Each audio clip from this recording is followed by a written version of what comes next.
हरिओम। आज भगवान भुवन भास्कर अति प्रसन्न मुद्रामा उदाउनु भएको छ। मलाई लाग्छ आज दिनभरिमा हामी सबैलाई 3 त्रिलोक 14 भुवन सायद देखाइदिनुहुन्छ होला। तसर्थ आउनुहोस् आज गरुडासन मुद्रा गरेर भगवान भुवन भास्करलाई प्रसन्न गरौँ। यसरी गरुडासन गर्ने बानी गर्नुस्। तपाईहरुलाई असमयमा हुने समस्याहरूबाट धेरै मुक्त हुन सक्नुहुन्छ। गरुडासन गर्ने। गरुडासन कसरी गर्ने भन्दा गरुड जस्तै यसरी उँभो।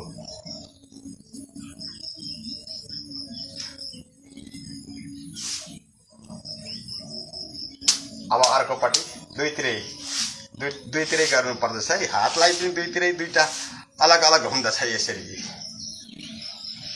अनि पुरा गरुडासनमा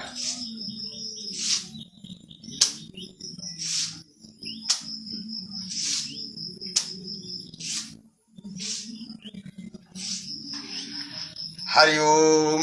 गरुडासनको अभ्यास गर्नाले असमयमा हुने प्यारालाइसिसहरू धेरैबाट बच्न सकिन्छ। गरुडासनका धेरै फाइदाहरू छन्। गर्नुस्, सधैँ अभ्यास गर्नुस्। हरिओम तत्सत।